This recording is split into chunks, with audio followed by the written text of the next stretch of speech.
Hey dudes, welcome to Splat from the Past, the only 80s themed horror and sci-fi show where things can get totally radical. Now today, I will be welcoming a very talented character actress and just all-around performer. Her name is Holgie Forrester. Those of you who grew up in the 80s remember her from the Burt Reynolds and Clint Eastwood movie City Heat. She played the prostitute who was dressed as Little Red Riding Hood. My granny, everybody remembers that classic scene from that movie. And she's had a pretty long, interesting career. She was a dancer on the Sonny Cher Show and Tony Orlando and Dawn Show. She had a recurring role on the Young the Restless, the daytime soap opera. She was on shows like St. Elsewhere, and she was in the Tim Matheson movie Impulse. And she's even been a contestant on game shows like Your Chance to Dance and the Queen Latifah Show. Worst Cooks in America, and she has a YouTube channel which I highly recommend. I am a proud subscriber. It's called Holgie Day, where she makes videos where she talks about what happened, you know, in her past or her daily life, etc. And she seems like a sweet, awesome lady, so I had to reach out to her, and I think you're going to enjoy it. So yeah, here is my interview with Holgie Forrester. Good afternoon. Hey, Holgie, welcome to the show. Well, thank you for welcoming me, Tommy. Yes, how are you today? It's a nightmare, but we're surviving. Yes, we're all surviving. It's a real nightmare. It turned into a nightmare. It is. It's a real nightmare. This is such a great honor. Thank you for taking the time today. My pleasure. Yes. So, going back in time, did you gravitate toward acting early on in your childhood? Well, I got it a little twisted. When I was 5 years old, my mother took me to see Maura Shearer in the Red Shoes. Mm-hmm. And I loved that movie. I was so entranced. I came home and I wouldn't stop dancing until she gave me ballet lessons. So I studied for ballet for about 15 years, and I actually danced with the Sacramento Junior Ballet Company and then went on to be a soloist with the Sacramento Civic Ballet Company. And during my last year in high school, just before that, my mother passed away from cancer, and she was my biggest support. And my father was very strict, Swedish that he was, and my mother was Swedish and a lot more touchy-feely, a lot more outgoing, more vivacious, like myself, I like to think of. And I was a little afraid of my father, and he was always trying to get me to go to college, and I was like, no, I'm going to be a dancer. And I thought, wait a minute, that's one way to get to the house. I'll go to college. So I tried to get into San Francisco State and San Jose State, and I got into both schools. But I only ended up going to San Jose State because I had a girlfriend from Sacramento who was a year ahead and could kind of show me the ropes down there. So when I got to San Jose State, I auditioned for The Music Man. And then I realized, that's when it hit me, I got cast. Yeah. I said, wait a minute. I wasn't mesmerized by the media of dance. I was mesmerized by the media of film. Yeah. And performing. It just took me 15 years to figure it out. Because I had a personality, and dancers, yes, you can show a lot of personality depending on the roles that you get. But, you know, I have a personality that likes to talk and be outgoing and vivacious and a little crazy and kind of silly and a little quirky. And I thought, oh, no, I want to be upon the stage or in the film industry. Yeah. Are you born and raised in the Bay Area? Well, this is what happened. When I realized that, I said, oh, I have to get to Hollywood. So what I did is I transferred to UCLA. Mm-hmm. And I thought, well, that's the way I can get to the industry. So I did transfer from San Jose State to UCLA, and I got into the dorm down there, and I checked in. Yeah. And I picked up the trades, and there was this audition at Walt Disney NBC for a touring show to tour the United States, Canada, and Mexico. Mm-hmm. Well, I got in my little Mustang, and I drove over to Burbank Studios, and I put on my point shoes, which I hadn't had on for 3 years because I'd been in college. Yeah. And I kind of faked it through the audition. Miriam Nelson was the choreographer, and Jackie Cooper was one of the producer directors, and Bob Finkel. And by the time I got back to the dorm, I got a phone call asking me if I'd like to go on tour with Walt Disney NBC for 2 years playing Alice in Wonderland. Oh. Like, oh my gosh, now I have to go to the dean at UCLA. I just got in, and it was, I had to jump through a lot of hoops to even get accepted into UCLA. So I went to the dean, and I showed them my contract, and I said, may I get an honorary withdrawal? And they said, yes, that's possible, young lady. Now, how long have you been a student here with us at UCLA? And I go, 5 days. And I never looked back. Oh, that's wonderful. Yeah, the reason I ask is because I'm born and raised in San Mateo. Oh, yeah, so I did love the Bay Area, and I was one of these that, I was at San Jose State, but you couldn't keep me out of San Francisco, because that was, peace and love, and I was, don't tell my father this, but I was hitchhiking up to San Francisco and passing out flowers in Haight-Ashbury. Oh. My father found out about it, and I wanted to actually quit college at one point and hang out in North Beach in San Francisco and Haight-Ashbury. You know, I had gone to the Fillmore, and I had met Janis Joplin because this lady I had met that we pretended that she was my stepmom. She had a boutique in North Beach, and Janis Joplin came in there one day, and I said, Janis, did you ever think you'd be on the cover of Time magazine? And she goes, hell no, 2 years ago I was selling dope on Green Street. And so I was having this amazing experience. I was like Alice in Wonderland in San Francisco at the time. I was going to the Fillmore, and I saw the Doors and the Jefferson Airplane, and I was just having such a great time. But my father bribed me with a Mustang to stop me from hitchhiking and keep me in school, so I sold out and took the Mustang. That's awesome. Oh my God. Yeah, I have actually met a couple of Janis Joplin's bandmates from Big Brother and the Holding Company. Yes. I saw her perform at Synanon Street Fair the first time. This was before anybody had even heard of her, and I said, oh, she sang Take Another Little Piece of My Heart. And I was just like, oh my gosh, and everybody around me, there was a festival and the street fair Synanon to raise money. And I was going, this chick is amazing. She's going to be a star. And everybody was like smoking dope going, yeah, whatever. Yeah, she's cool. Whatever. Yeah. I said, no, check her out. She's like phenomenal. So I feel like I spotted her first. Yeah. Did you hang out at the Fillmore and the Hungry Eye and all those places? All that, the Hungry Eye, the Fillmore, I was there. Oh, honey, I went to the Doors. I went to I saw Jimi Hendrix at the Monterey Pop Festival. Wow. Monterey Jazz Fest was one of those, and I was like dancing under strobe lights to the Doors and Jefferson Airplane, Surrealistic Pillow. I was in the middle of all that. The Chambers Brothers. I followed them to Alma. At that time, there was the thing with the Stones and the Chambers Brothers and the Hells Angels, and there was a knifing down, in the front of the stage at Altamont that time, out in the big fairgrounds there. Yeah, I was there. I was like, I marched the Great Peace March with Alex Ginsberg was right there. We did the high five and Tim Leary. I was doing all that stuff. I was at the park when they were giving out free food. The Diggers were giving out free food. Oh, yeah. I was going down Haight-Ashbury, passing out flowers, going, peace and love, peace and love. Yeah. Mm-hmm. Oh, that is phenomenal. I was doing all that, yeah. Yeah. How did you get a name like Holgie? Well, see, we're Holgerson. We're Swedish.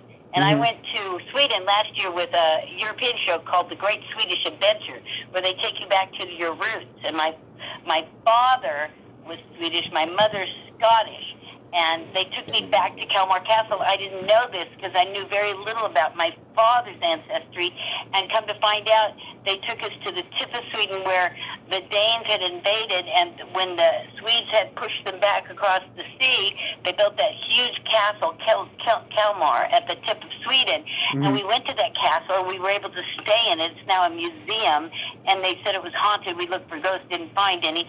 But my family, some of the people in the cast were related to the royalty from the Kalmar Castle, but my family lived in the little, they took me to the little cobblestone streets like a stone's throw from the castle where the poorest of the poor lived, and that's where my father, great-grandfather came from, and they even showed me they found the manifest from the Canard Line where he sailed by himself because there was a lot of death in the family, a lot of disease, a lot of famine, and he sailed by himself to America to find a new life, and that's when he came and settled in Kansas, and that's where I was born, in a very small town where my father was born, and he ended up becoming mayor of Windham, Kansas. Yeah. Wow, that's and phenomenal. All about that through that show. It was amazing. Yeah. That's phenomenal. So you went. So well, you. But the name Holgerson. So we were Holgerson, right? Right. The first time they named me Janet, and I said, oh, okay, whatever, Janet. I'm fine, I guess. But the first time I heard someone call my dad Holgie, I was like, oh, wait a minute. I'm not a Janet. I'm a Holgie.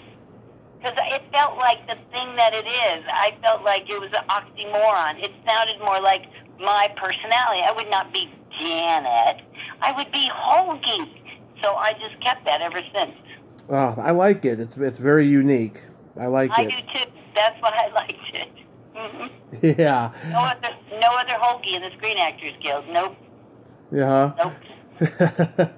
So you focused on dancing. Is that correct? I'm trying to remember. Right, and then when I came back from that tour, I toured 2 years, United States, Canada, and Mexico. Then they wanted me to go on the next tour, which was Snow White, I think. It was Peter Pan. Kathy Rigby did it. Yeah. And they asked me to go out 2 more years, and one of the producers took me aside, and he said, look, Hoagie, I remember on one of the last plane rides, he said, Hoagie, look, you got a great personality, and if you're wanting to stay in this business and do film and TV, this is not the place for you. You're a wonderful worker, and you're a workhorse, and we'll work you to death, but if you really want a career in this business, you need to get out. He kind of like pushed me out of the nest. I mean, he really said, you need to fly on your own wings. You should go out and try to do other things. Yeah. So I was like, oh, okay, because I know a lot of the kids that I had toured with, they stayed 2, 4, 6, 8 years. They made careers out of that. But that was a whole different genre. It was just touring, doing arena shows, Yeah. the characters. So that's when I, said, okay, so I actually ended up getting another job up in Tahoe, of all things, with a Tits and Feathers review in the lounge with Al Bell and the Girls Galore show. Yeah. Because I would just audition for anything. And so then I realized that we would do little comedy things with Al Bell, because he was kind of funny. And then this other group that was at the Sahara Hotel called Billy Joe, was one of those groups with a bunch of guys, all real handsome. And one of the guys in that group that I was kind of attracted to said, I'm going to go off and start my own band in Atlanta, and I want you to come with me, and you be my choreographer, and we're going to do comedy like Saturday Night Live, but the band will do 3 sets, and then we'll do 2 actual floor shows. So we'll do like Saturday Night Live skits, because you have that kind of personality. So I thought, oh, yes, that's more like what I want to do. Right. So I ended up going to Atlanta and touring with him all around the South.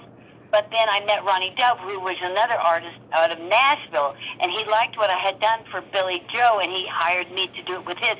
Got another girl, and those were the days when bands would show it at a club, but you wouldn't just do sets. You would do like a floor show. Like there'd be comedy, there'd be singing. I'd do a solo dance, or we'd do little skits. It was like little Saturday night skits.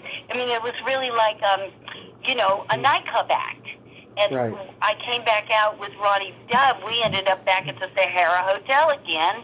And then they were auditioning. I wanted to get into Bottoms Up in Las Vegas. So right. I flew down to audition for Bottoms Up. I didn't get into Bottoms Up, but there was another fellow at the auditions that said, "You're funny, you have personality. I'm starting a group in Hollywood at the Whiskey. Would you come with me?" So I joined Al Johnson and company, and I ended up back in Hollywood at the Whiskey, and then he was going to go out on tour again, and I said, "Wait a minute, what am I doing? I'm getting off track again.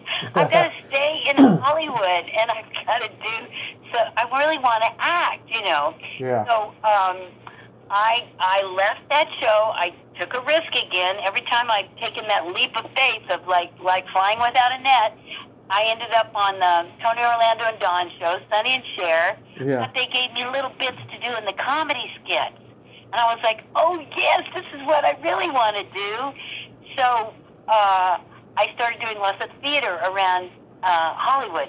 Every little theater, you know, we had millions of those 99-seat theaters. I was doing a play, and I would do a play one week, and I would be auditioning for the next play that would open the day after that one closed. I did that for years, and then finally someone saw me, and he'd seen me in several plays, and he just called me into CBS, and he gave me a script to Young and the Restless and said, "I've been watching you on stage. You're really funny. You have great personality.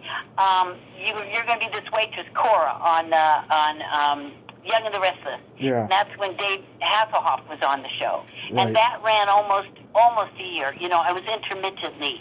You know, I wasn't every day, but I was in and out for almost a year on that. And that's when I said, okay, this is where I want to be. This is where I want to be.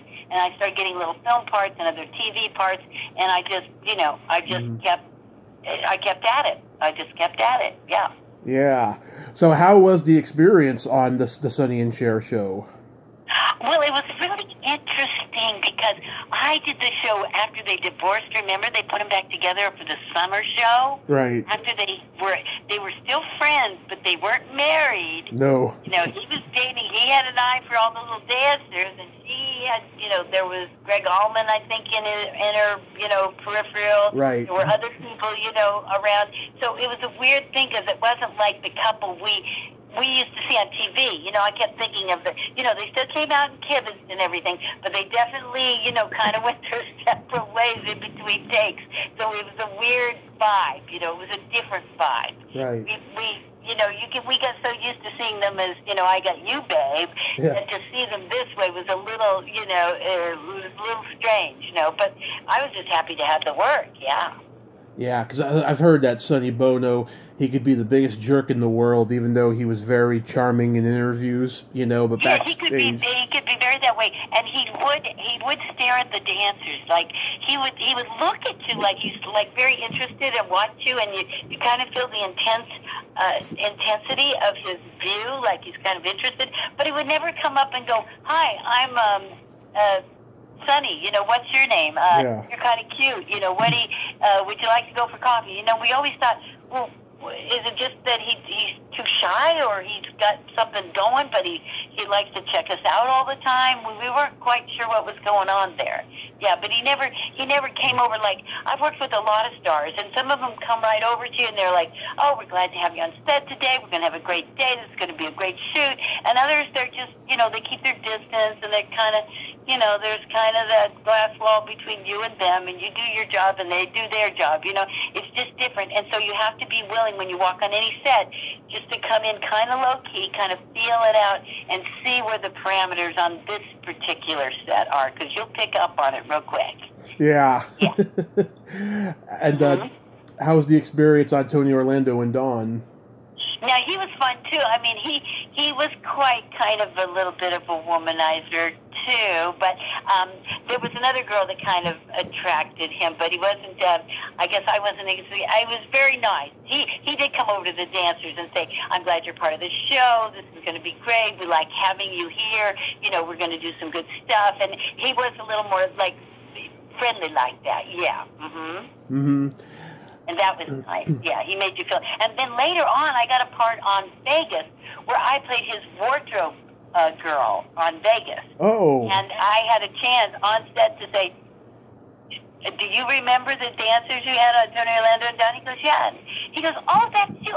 Oh, you know," and we started chatting it up, and, you know, the AD came by, and he goes, "God, do you guys know each other?" And I go, "Well, it's a long story, we worked together. And he goes, oh, I thought you guys were, you could tell you were old friends. I could tell you had something in common. So he was very nice later, too. Very nice like that. That's good. Yeah. That's good.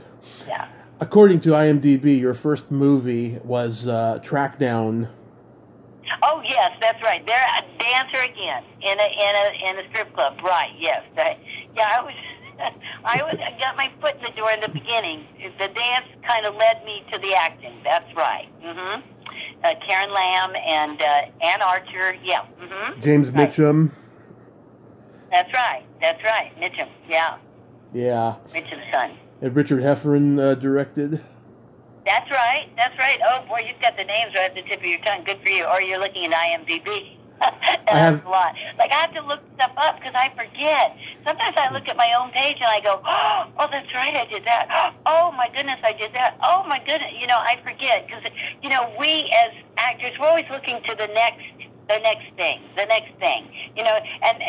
My husband tells me, Holgie, just stop and think of what you've done some amazing things in your career. I go, yeah, I'm not famous, I'm not on a series, I don't have a 5-picture deal, but I've always managed to work. I'm a working actress. I always manage to find a niche somewhere. Yeah.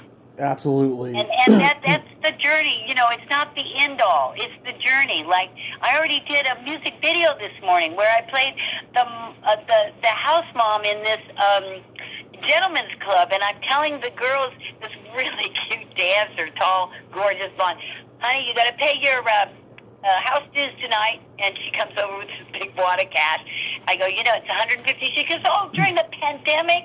And I'm, honey, we're all going to make a living. She says, well, I have 75. I go, well, I'll take that. She says, and I have my big favorite customer coming in. I go, well, you go out and then you dance for that customer, and you come back and give me the other half before the night's over. Yeah. You mentioned before the Young and the Restless. Everyone I've talked to has told me that soap operas is the hardest job because you have to memorize 50 pages of dialogue a day, and you can't stop. You can't do takes. It's just a hard job. They like to move through quickly, so you really got to be prepared. Yeah, you got to kind of really know your stuff. Now, fortunately, because I was the waitress at the Blue Bayou Bar and Grill, then that's where Nikki was stripping. Nikki, who's now the grand dame of the Young and the Restless, that's when she was stripping in that little Blue Bayou Bar and Grill, and I was like a flow waitress. I was like eating, drinking, or both. Oh, I wouldn't touch that with a 10-foot pole. Stuff like that. So the onus is not on you. You don't have that much dialogue. So what you do have, you better know it, because they're not going to give you a lot of time. You better go in, hit your marks, know your beats, and and I was always real good at that. My husband says I eat up dialogue like Pac-Man. That's a good analogy. Yeah. Then recently on Days of Our Lives, Carolyn Brady passed away. Mm-hmm. They were looking for someone to play her ghost. And so I dyed my hair and I had it trimmed and I sent them pictures, and then I was interviewed and we talked just like you and I are chatting. She said, I really like you. And so they cast me in that. So I got to do a few episodes of Days of Our Lives recently, being her kind of stand-in ghost. You could I looked a lot like her, but you didn't quite see me, but you saw me enough to make the personnel think that it was her, and that worked out well too. That was nice. Mm-hmm. Do you remember guest starring on St. Elsewhere?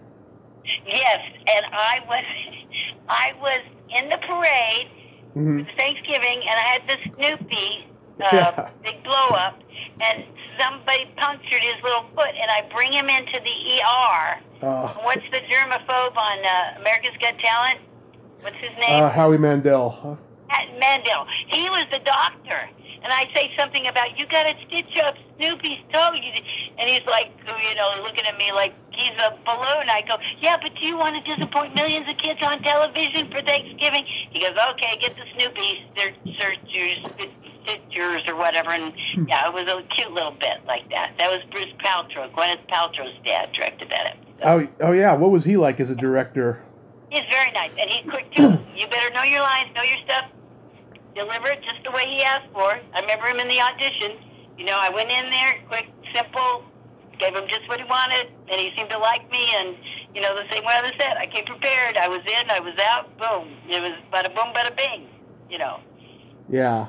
I've interviewed a couple of people who were on St. Elsewhere at that same time. Ellen Bree, who played Nurse Shirley, and Barbara Winery, who played Dr. Martin. Yeah, that was one of the most well-casted shows of the 80s, I think. It really was. It really was. And my girlfriend worked in the office there, and I remember telling her, oh, I would love to be on that show, and you're working in the office every day with Bruce Paltrow. She was an assistant, and little did I know, I've always said things like that, and then little did I know, before I knew it, I was on it. You know, the weird things that have happened to me like that. Like, when I was in San Francisco, and this lady that I kind of adopted as my stepmom, because, you know, my mom died of cancer, she had a boutique in North Beach that I worked at. That's how I met Janice. We were doing her costumes. We did all that sealskin velvet stuff. Well, I went on a buying trip with her from New York, because she was a New York Jewish gal, and we were in the garment district, and we stopped down in Soho, and we went to have some Irish coffees, and she said, what do you want to do next? Because I was bouncing around L.A. doing all these little bit parts here and there and a lot of theater. I said, I would love to come to New York. I would love to be in an off-Broadway play. And little did I know, from that day, about within a year or 2 years after that, I was in New York, almost 2 blocks from that little place in Soho, at the Soho Playhouse, in that play, Grandma Sylvia's Funeral, that I co-created with the original company at the Hudson Theater, right down on Santa Monica Boulevard. And it was very successful, and the producer, Dana Mathau, which is Walter Matthau's nephew, who writes that City Guide in New York, Where to Go, What to Do, came out and saw our play and said, I'll take you to New York, but this is the deal. I'm not paying your way. I'm not putting you guys up. You come on your own dime. You figure it out. I'll go to 2 shows a week. If we're successful, we'll go to 2, 4, 6, 8, a full off-Broadway contract. And sure enough, that's what happened. And I thought, isn't that amazing? A few years ago, I was sitting in this coffee house telling Rita I would love to be in New York doing off-Broadway, and here it happened. So it's sort of like, don't think it, be it. You know, you self-manifest things. Mm-hmm. It happens when it's supposed to, you know? Exactly. And it was so funny because down the corner from there was a little square park. We were at the Soho Playhouse, Van Dam and Spring, and there was a little park there, and there was a homeless guy that was always selling stuff down there. And, you know, people always made fun of me because I used to find the most amazing things on the streets in New York. You know, people give things away, or you buy them for a song. This homeless guy who was selling stuff in that little park every day, he goes, I have clothes for you. And I go, you know, and I'm not a snob. I'm like, oh, really? What do you got for me? And I started talking to the guy, and he would go around to Soho, all these designer places, and they wouldn't want to give their stuff to, like, the Goodwill or secondhand places, so they would throw it out. And he would pick all that stuff out. And sure enough, he had all this designer clothes, and he was giving it to me. I was like, oh, I'll take that, and we could use that in the show, and we could use that, and we could use that in the show for somebody else. And I come back to the theater, and they go, Holgie, you're the only one we know in New York where the homeless guy is giving you clothes. Oh, that's crazy. And when I was in New York, the show ran for 4 years. And so, you know, off-Broadway salaries still aren't that great. And I was still, my husband was here in Hollywood, and I was flying back and forth, you know, and that gets kind of expensive. So I was bartending at the Crown Plaza Hotel. I was also bartending at Miss Ellie's Homesick Bar Grill on the Upper West Side. And so I would do, like, my bartending shifts, and then I was at the Crown Plaza Hotel. I was in the really fancy place in the Crown Plaza where John Kennedy came for lunch every day, and we did those, like, Wolfgang puck-style pizzas, open thing where you could get the pizzas and stuff like that. Right. And you weren't supposed to take food out, but a lot of these people wouldn't finish the pizzas. So I would take my dance bag, and I had to go to the theater every night, so I would take all the pizzas and I'd put them in the bottom of my dance bag, and when you'd leave the hotel, you'd have to open your bag, and they all knew I was heading for the theater. I'd jump on the train and go down to Soho, and I'd go, oh, goodbye, I'm going to the theater, open my bag, okay, Hogie, good luck tonight, break a leg. And then I would get down to the theater, and there were 23 in the cast, and there was a little coffee shop across the street from the Van Dam Playhouse, and they said, well, we could go in there and have dinner, or we could wait and see what Hogie's got in her bag. Yeah. And I would feed like half the cast every night. And then one night, Pia Zadora we're opening on Broadway, and they had the party at the Crown Plaza Hotel, my restaurant, And Yeah. I got to go to the restaurant that night. I got to be a guest. And the manager said, what are we going to do with this big sheet cake? It was this big blue moon over Broadway or something like that. And they were going to, I said, what are you going to do with that cake? She said, we're going to throw it out. I said, no, don't throw that cake. It's a huge sheet cake. I cut it in half and we put it in two big pink boxes, and I took it down to the theater, and everybody in the cast was eating that cake for like a week after that. And we knew if you ate the cake, because everybody ended up having a blue tongue from the frosting. We get, oh, you ate the cake. Yeah. God, that's funny. Do you have a good story about Love Thy Neighbor? Now, Love Thy Neighbor. Oh, yeah, that was with John Ritter, Penny Marshall. John, he was so wonderful. Oh, I have one of the best stories about John Ritter. Mm-hmm. You know how, like, okay, there's always a hierarchy on set. There's the stars. Oh, yeah. There's the, the guest stars, and then there's the day players and their background. All right.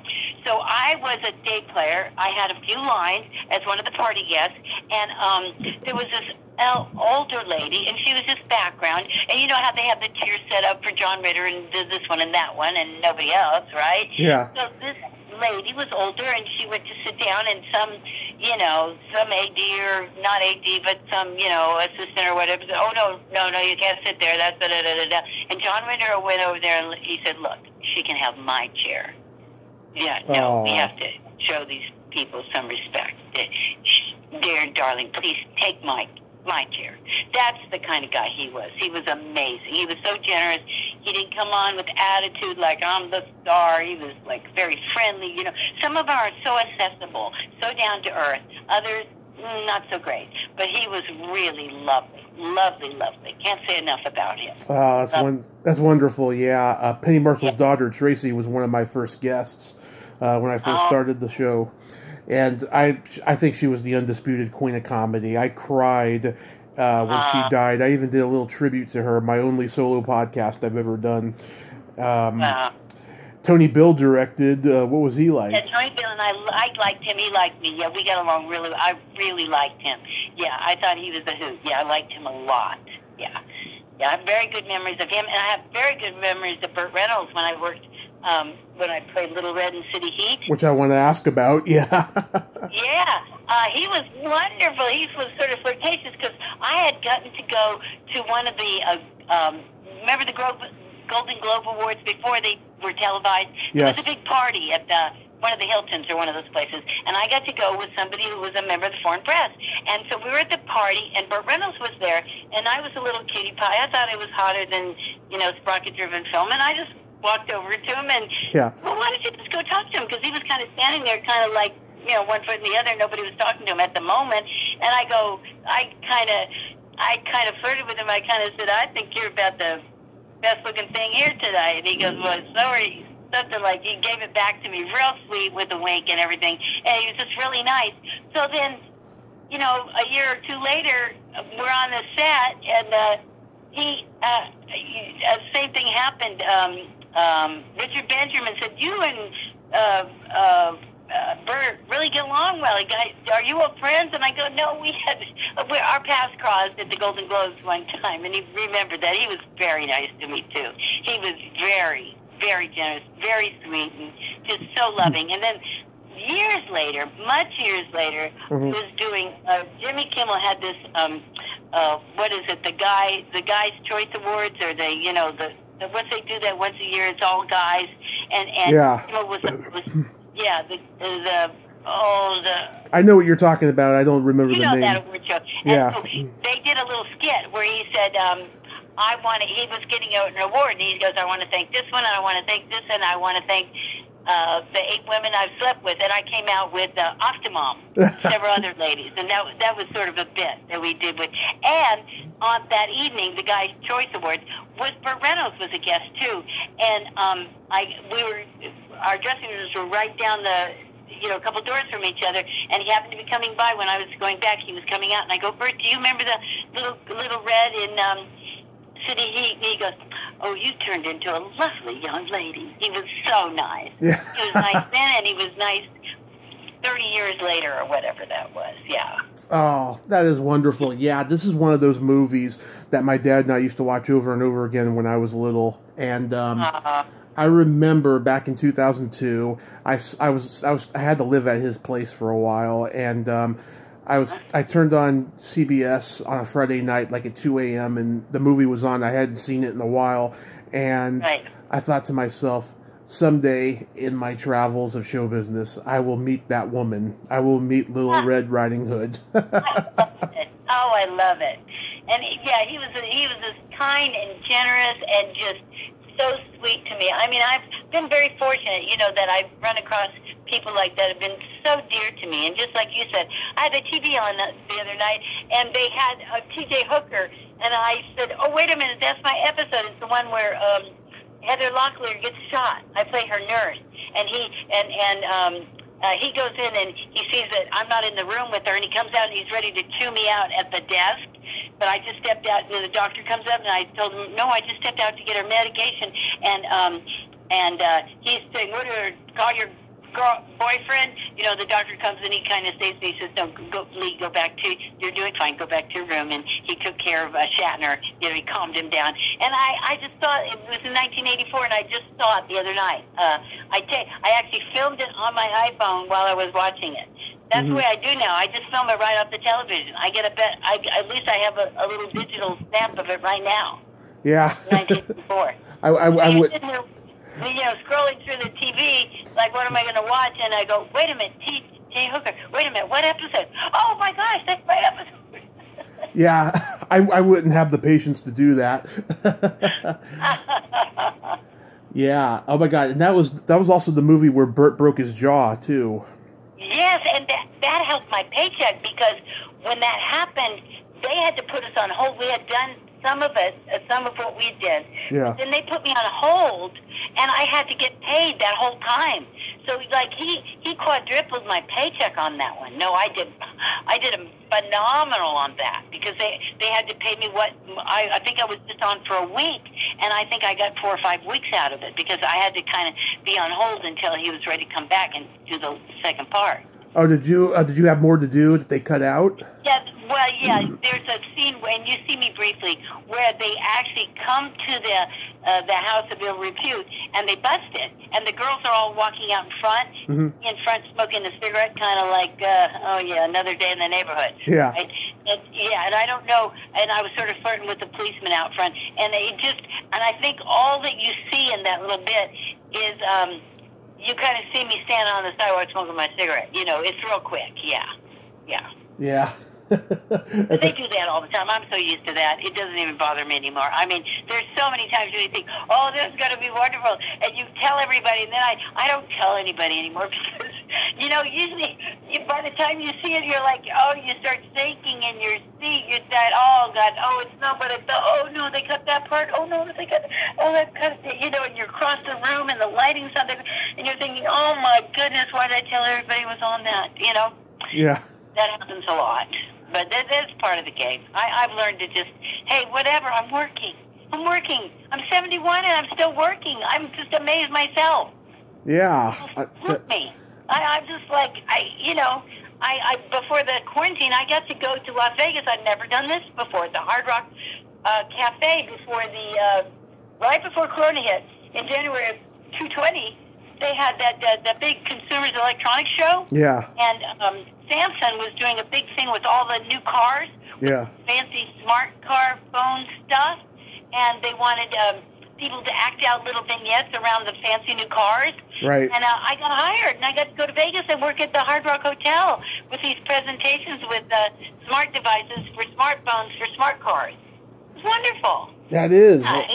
You just never know where you're going to end up. I ended up going to Argentina. The same people in the mall that do Fear Factor. Yeah. The State of Panic, and I swam with snakes, trying to win money in a game show where they took you to this big haunted house and they put you in all these rooms, and in the rooms all these terrible things would happen to you. The wall would fall off and the water would come out and the snakes would be swimming around, and you were trying to grab the money and get out of the room before they locked the door on you. Yeah, I see you've done all these like game shows, like your chance to dance. I won $25,000 on you. Are you smarter than a fifth grader? Yeah. I couldn't believe it. I shocked myself. Yeah, Worst Cooks in America. Answer my questions, and you know, the kids, like, if you don't know the answer, the kids usually are the brainiacs, so I asked the kids, you know, because it really was stumped on the question, and the kid had it wrong. But at least I was up over the hump, because once you get 5 questions till you're up to the 25,000. The next one's 50,000, I think. But once you get over the hump, you keep that 25. Right. Not up to the hump, you lose it all. But I was up to that hump, so at least I walked away with 25. And my husband almost left because my husband has no patience. He's a cowboy. He's an artist. Yeah. He lives in this sadistic dome out here in the desert. He doesn't even like to leave. He's like, you know, New York City, get a rope. Yeah. So he doesn't even like to leave the desert. And I got him to go in there, and they made him wait around all day. And because I was a little bit older, I was sort of, you know, I'm kind of the last to go on. Like maybe right. you're, you know, an also ran. And I'm sitting there with my feet up with reading the LA Times, and now it's like 8 o'clock at night. We've been there since 7 in the morning, and my husband threatened to leave. And so when they brought my food, I said, look, you give this to my husband because he will walk, because they want you there with your supporters, you know. And my husband was like, I can't put up with that. I'm going, because they don't even put you, they sequester you. You can't even be in the same room with your supporters. So I said, go take this lunch to my husband so at least he'll stick around. Okay, so I bribed him. He stuck around a little bit longer. 8 o'clock at night, they go, are you ready to go on? I'm like, yeah. And they go, what do you need? I go, a Diet Coke. So they ran and got me Diet Coke. I'm guzzling the Diet Coke. While I'm doing that, they're touching up the makeup a little bit, and they're fixing my hair, and they take the Diet Coke away, and they practically push me out there. Yeah. And then before you know it, it's like, there's like deer in the headlights, the bright lights are on, everyone's screaming at you, these questions are flying by you. He was really nice. What's the host of the you know, the guy, the handy tool man, you know, yeah. country western guy. You know, I told him I got a cowboy too. I bet your dogs are barking, because he had cowboy boots on that day, and it was a long day. And he goes, yeah, they are. I said, well, I got a cowboy sitting over there, because Cowboy wore his cowboy hat, you know, to support me. I call him cowboy, because my cowboy's from Texas, and he's had real cowboy shit on his boots. He ain't no Hollywood rhinestone cowboy. Yeah. And then before you know it, they're saying you won $25,000. Oh, that's crazy. It's like a whirlwind. It's like, and you're coming off, and you go, and you can't believe it. Really? 24? What just happened? Did you see the truck that just hit me? Yeah. It goes so fast you don't even remember what you said or what you did. Oh, amazing. Yeah, I've wanted to do game shows, but every time I sign up, I never hear back from them. But someday. Well, I get a lot that I don't make, but then I've done a lot. I went to New York with Worst Cooks in America. I had a great time. I ended up down to the last 3, and I don't cook. My husband cooks. Yeah. He said, I don't think you'll do very well, Hogie, but you ought to just go like you do everything else. Just go for the experience. So I get to New York, and we're at the Chelsea Studios. We go every day. We're cooking. And I just said, well, see, I also worked as a role-playing civilian on the battlefield for the United States Marine Corps at the Air Ground Combat Center out here in 29 Palms while we were preparing our boys for deployment to Iraq and Afghanistan. And I worked all through the surge and everything. I wore a burqa. I learned Arabic. I passed caches of weapons around. I took intel. I helped the insurgents hide AKs in my hookah lounge. I ran the cafe, and I was doing all that. So I just treated it like, when I was on the cooking show, I said, okay, just follow the instructions, just like, you know, like Chef Tyler said to me. He said, just block out all the white noise and just say, okay, first things first. Okay, preheat the thing, then preheat the oven, then set your timer, then put your oil in the pan, then stir it. And so when the girl next to me, her pan was on fire, I just didn't look. I didn't even look. I just kept, okay, the next thing, okay, then put those in there. I got down to the last 3. I could not believe it. I still don't cook to this day. I don't cook either, so don't feel bad. Doing all this crazy stuff. Yeah, I don't cook either, so don't feel bad. No. Do you have a story about working with Tim Matheson on Impulse? Yes, because we went to my hometown. See, I told you I grew up in Sacramento. Yeah. Sacramento. I went to Sutter Grammar. I went to Marshall Grammar, Sutter Junior High, and Sacramento High. And then I danced with Sacramento Civic Ballet, and I performed at Music Circus. I actually did King and I there. Okay. Nice. So guess where they're going to shoot Impulse? Sacramento. Well, actually Davis. But where do they put us up? Sacramento. So I'm right back in Sacramento, and I come into the dining room that they said have breakfast at the hotel, and then we'll take you out to location. And guess who's sitting by himself? Him. Yeah. I just said, I'm playing, one of the tellers at the bank. He said, oh, sit down. We had breakfast together. We had a great time. Another one, so nice. Couldn't be nicer. We just chit-chatted over breakfast. It was just great. Great. Yeah, he seems like a Went great out guy. to Davis, and we did the teller business at the bank. Yeah. I had a great time. And that director was very nice, too. I've had some really wonderful experiences. I mean, they go quick, and it always feels like it goes so fast. You wish you could, just enjoy it a little bit longer, It must feel great to be on a series where you get to go every day for years. Mm-hmm. I always get these little bits and pieces, but it just goes so fast because you're enjoying yourself so much because you feel like, well, this is where I need to be, and you're doing the thing that uplifts you, it edifies you, and it's your passion, and it's just like magic. Yeah, magic. Mm-hmm. How did I Spit on Your Grave Deja Vu come to you? Now, that's another one. Well, they wanted me to make a tape, and Mirzachi, who did the original I Spit on Your Grave, like in 80, what was it, 83 he did the original? No, I'd 78. And I remember the movie, and it traumatized me when I saw the first movie. So I thought, oh my gosh, would I love to be in that. And so I made a tape, and I felt like the tape, the character, some pages of dialogue you go, they just jump off the page at you, go, that's me.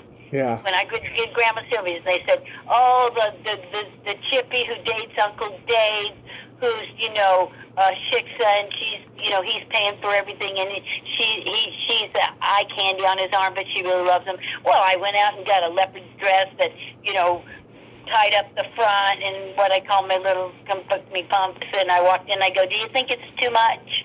And they told me later they had no budget when they started that show, Grandma Sylvia's funeral. They said, well, not only because she did the role, but she already comes dressed.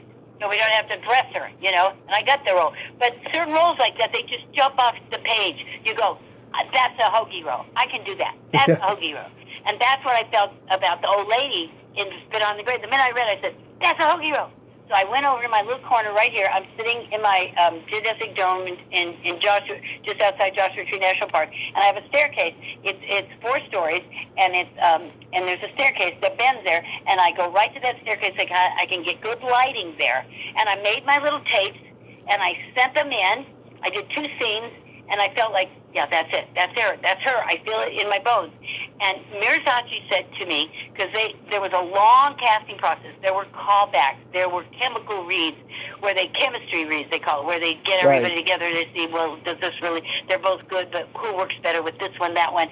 And then finally, after all this, going back again, and doing all that, he took me aside at the last casting, and he goes, Holgie, I knew you were my gal the first time I saw those tapes. She's going to play this role. But he said, to be fair, I had to go through everybody else. I had to give everyone else the equal chance. I had to make sure, that my instincts were right. But he said, I knew you were going to play this role for me.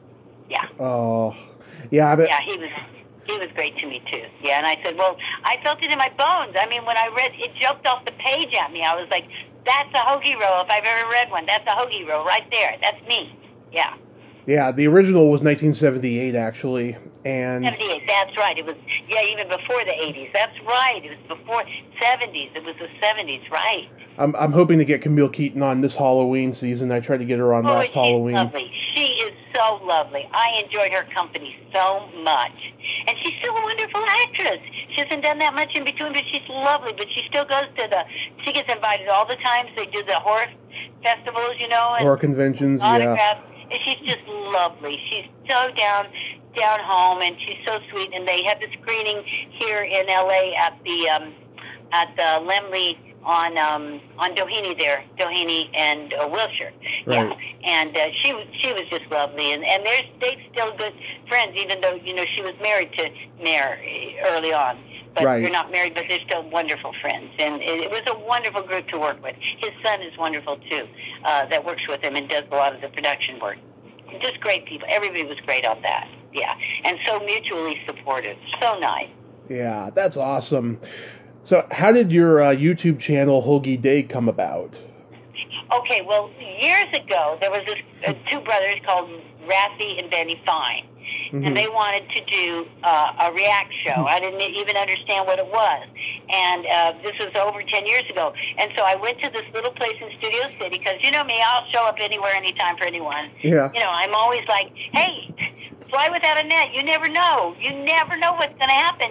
And you're not going to get anything by sitting at home and saying, oh, that's not, they're not paying enough, or that's not interesting enough, or, oh, I can't be bothered getting dressed, putting my makeup on, crossing town, coming with wardrobe.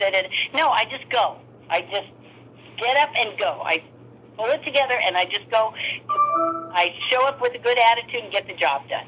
So I walk in, it's just these two guys with one camera, and they ask me some questions, and I react to them honestly. And they just love me, and I love them. Well, then, fast forward, 15 years later, they're this big production company with billions of hits on YouTube, and they've had a thing with Nickelodeon, and they're world famous, and they said, Holgie, you need a YouTube channel. I go, I don't know how to do that. They said, come into the office. You have a lot of fans. People would like you. I said, okay, well, you have to do it for me, because I don't know how to, I'm a little techno challenged on some of that stuff. So I went in the office, and they sat me down with a gal who said, okay, you just do this and this and then, and make a passcode, and then we'll set this up, and then you just go in and you just post. And so I've been doing it ever since, and I've ended up with over 6,000 subscribers and almost 7,000 and over 200,000 views. I am so impressed and jealous of the subscribers you have, because I have so many episodes of this podcast, and yet I don't have that many. I'm getting close.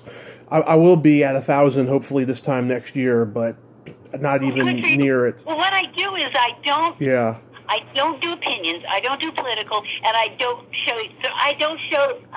throw shade at anyone. I'm like peace and love. I'm like my old hippie days. I'm like, it's all about good, and it's all about encouraging people and inspiring people to do their best and putting their best foot forward and pulling yourself up by your bootstraps, and knowing that you can do this, whatever you put your mind to. Go out and do something extraordinary. Just participate. Get in the game. Life is short, and you've got to get out there and live it. It will go by so quickly. Before you know it, you'll be like me, 71, and you want to say yes. Every time I had the opportunity, I did go. I did jump off the cliff. I did skydive for BuzzFeed. Anytime somebody asked me, would you be interested in skydiving for BuzzFeed and having them film at grandmother's skydive for the first time? I'm like, sure, what the hey? They'll pay for it. And they took me out I jumped out 12,500 feet at St. Elsinore Jump Center with this big, strapping, gorgeous blonde guy who'd done, 3,000 jumps. I was like, sure, why not? Yeah. Oh my God. I was watching City Heat a couple weeks ago, and I saw you, and I was like, oh, I still got to reach out to her. So I went searching on social media, and I couldn't find you, but then I found your YouTube channel, and I thought, ooh, she's part of the Facebook, Twitter. Honey, if I can just keep up with my YouTube channel, I'm doing. And if you click on my channel and then click on playlist, what I do is, the stuff I put on my channel is mostly stuff that I create. But on my playlist, I upload all these crazy little music videos I did, like the one this morning. Yeah. As soon as they send me a copy, I did the Roxanne video. Yeah. Roxanne, the Arizona guy, and I just post them there on my playlist, so you can see. I did Grubhub, I did, I do all these little industrials and commercials. I put them on there too. Yeah. So you can click on playlist and then click other Holgie videos, and it's all these crazy promos and industrials and music videos I do. Yeah. Yeah, I thought to myself, oh, she's part of the YouTube family. Okay, great. And so I commented, and whenever I comment on someone's channel to get them to do an interview, because I can't find another way, it's a roll of the dice. Sometimes they respond, sometimes they don't. I bet it is. Yeah, a lot of people don't respond. Yeah. But now, people say really nice things to me, and I can't answer everyone. Yeah. But if they ask me a specific question, or, I do answer them. I don't do it because it would be a full-time job. But I do answer people that ask me a specific question or make a comment, or like when you said about the podcast, like I told you, I'm a little techno challenged, so I didn't even know how a podcast really worked. Yeah. And you said, oh, well, I'll just call you and we'll chat. I was like, oh, I can do that. Yeah. Sure, why not? Yeah. That's not too tough.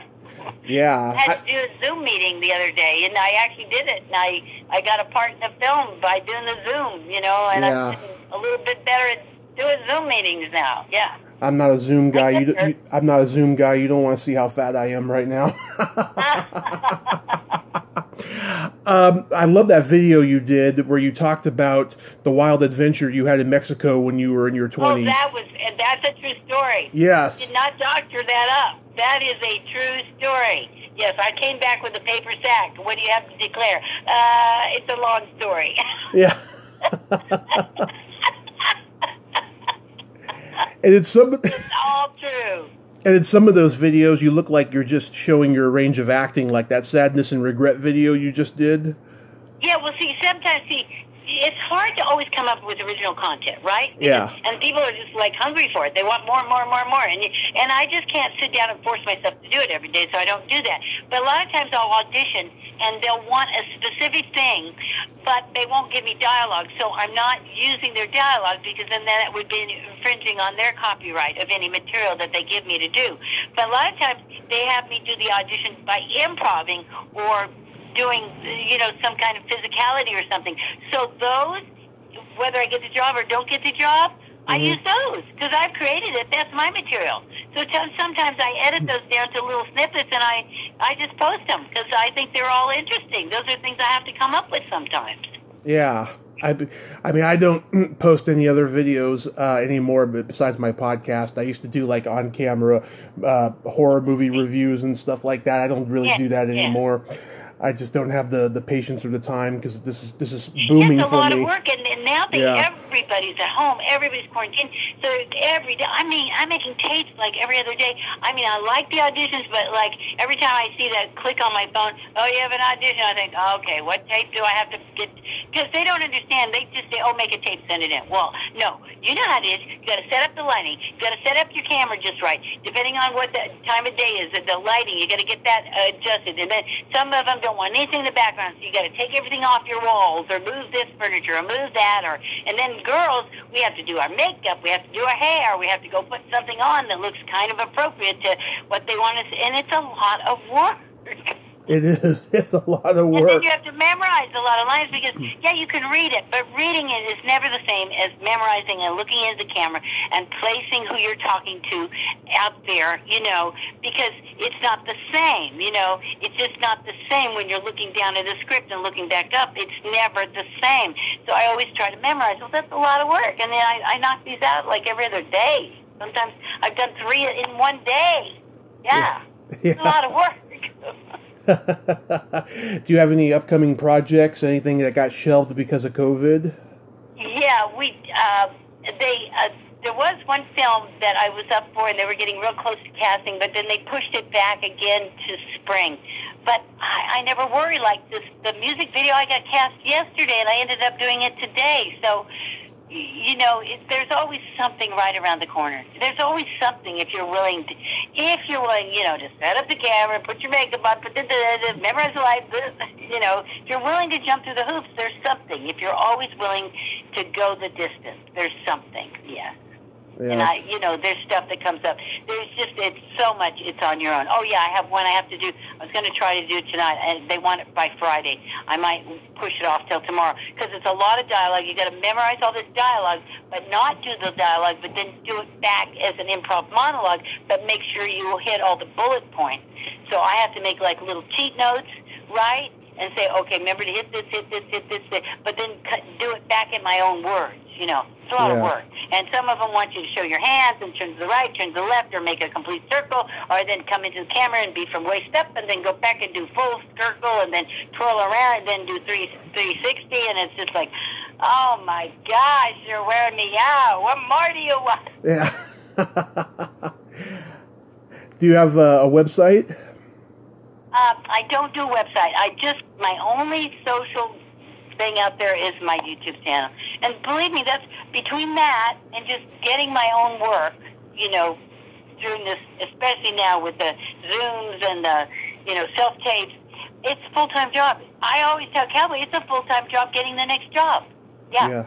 Mm-hmm. Well, it's always been the full-time job getting the next job. Exactly. It's a full-time job getting the next job. Exactly.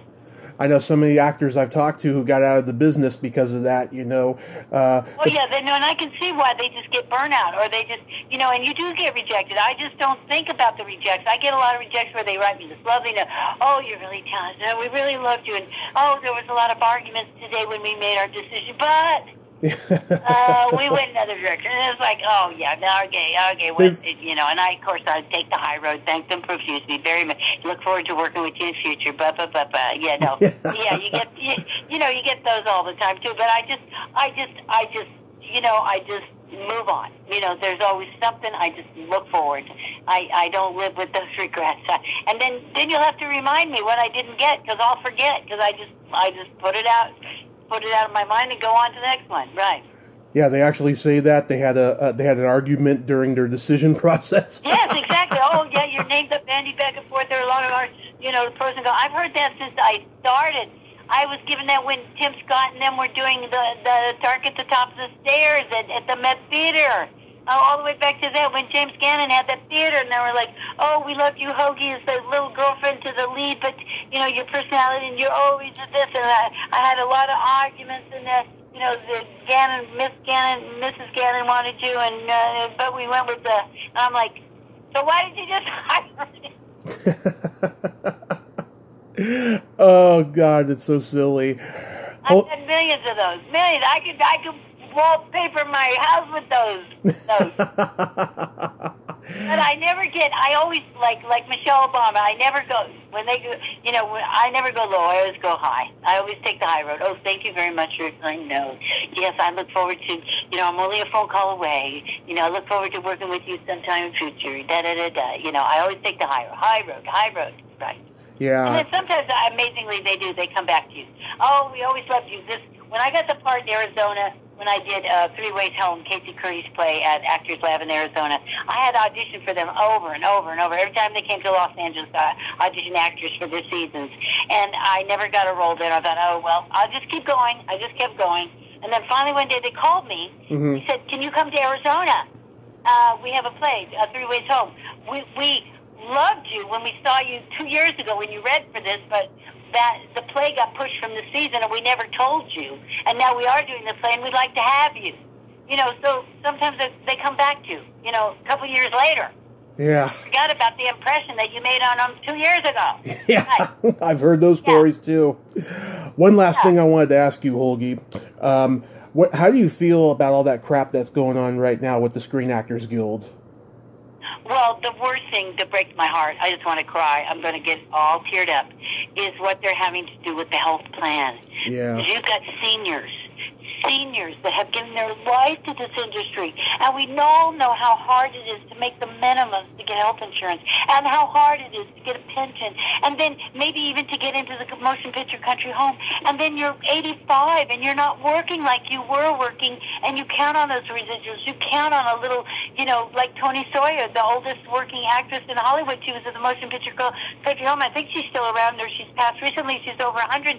She still gets a little part now and then, but they're having to cut them out. Yeah. Because they're not going to allow them to go. I think it just breaks my heart, because see, this is what breaks my heart about the industry, because the little people that work so hard, the little hack actors like ourselves, we get a little part, we jump from rock to rock. It's like crossing a stream from rock to rock. We don't have any permanent platform. We just have to jump from rock to rock, and somehow we get across. But the people that are up there with the 5 picture deals and the multi-million-dollar contracts and the 5 major agencies, William Morris Endeavor, CAA, UTA, all the big, the 5 oligarchy, I call them. They have all the people that work. When you see the trade papers and you see the Oscars, the Emmys, the Grammys, they're all signed up with all those 5 agencies that kind of run everything to get all the big contracts. They get all the money. Guess what? They get all their health care covered. They get pensions. Those are the people that could pay for it themselves. Yep. But the little rank and file people that can't even make the minimums anymore, they keep upping the ante, so you can't even make the minimum to get covered. And then when they say you're on it, but they're going to have, and some of these older folks thought they had that coverage for life. No, they're losing it, because they're making the minimum so high, or they're cutting out, but they don't count residuals towards their qualifying, and they're actually losing their health insurance at 85, and they have preconditioned conditions. I mean, they have serious conditions. They don't have just, I got a cold this week and I have to see the doctor. And yet the people that are at the top of the rung of the ladder, they have, this wonderful money they get, like when they sign celebrities and they sign series, and they go from this series to that series to that series, and this movie to that movie to this Hulu, Netflix, Amazon, da-da-da-da, and they're just working all the time. They have all their coverage, and they could be paying for it themselves. Yeah. Frankly, if they thought about it, they'd probably be happy to pay for it themselves. Can't we spread it down to the lower ranks a little bit? And now it's getting even tougher for people. Yeah, last week... It breaks my heart.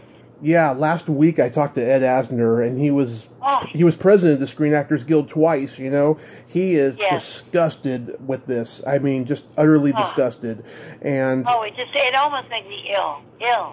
Thank God that, I'm on Medicare, and, I've talked a little away, but we live frugal. We still live frugal. My husband's an artist. I'm an actress. Who are we kidding? We don't have big pension plans. We don't have permanent this, that. We don't have, we've lived frugal all our lives. Of course, we're artists and we're living our passion. And that's how we make it. But even in the bad times, we've always lived frugal because we know that rainy day will come. And it always does. So we've kind of protected ourselves, but there's no guarantee. And it just gets tougher and tougher. And especially for older folks, because you're not in the workforce like that. You don't have the opportunity to go back and make it up. You're at the September of your days, And it just breaks my heart. It is awful. I wish it could be more equitable. Can't we do something for the lower ranks and file? Those are the people that are really, barely hanging on by their fingernails, and they're falling through the cracks, and what do they do? What do they do, darling? Where do they go from here? I have no idea, but let's hope that they get to go from there soon. Yeah. And that some actors... Heartbreaking. That some actors speak out against it. A lot of actors speak out against it. Yeah. Holgie, you've had such an amazing, wonderful, inspirational life. Thank you so much for coming on today. Well, it was wonderful to talk about. You've reminded me things, like my husband says, will you just stop? You're always charging ahead. Will you stop and just look back at what you've done? Be proud of what you have done. Some amazing things, Holgie. Yeah. So stop and appreciate yourself now and then. Stop. Take a breath. You did great. You did. If you never worked again, you've had an amazing career already. Yes, I agree. Please stay safe because we need you. And thank you, dear. And after all this craziness is over, you can work a lot more again. And that's right. And I'm still finding little things, like I did a couple of music videos recently, and they practiced all the social distancing. And that's the thing they do. They get you in. They don't bring you in at 7 a.m. and then get to your shot at 4. They figure you're going to get you at 4. You come in at 3:30. You wear your mask. You go in. There's you, the camera. You do your bit. I did a facial recognition thing the other day. I did another music video. I did something else, another little part in the film. And it's great because they get you in, you do your stuff, and you put your mask on and you take your little sanitizer and you go. Yeah. And it's almost better. It's more efficient. I like it. Yeah. Yeah. They're far and few between. I mean, you have to keep hustling to get all these little bits and pieces. Yeah. Yeah. If you want to keep up to date with my podcast, you can subscribe to my channel. I subscribe to yours, and so I'll see your videos. I'll see your videos a lot more and stuff. Oh, wonderful. Great. Well, it's been wonderful talking to you, and I hope I didn't monopolize too much. I get carried away. I get excited, and I go off on some tangent, and I forget where I started. Oh, they want to hear you, not me, so you are wonderful.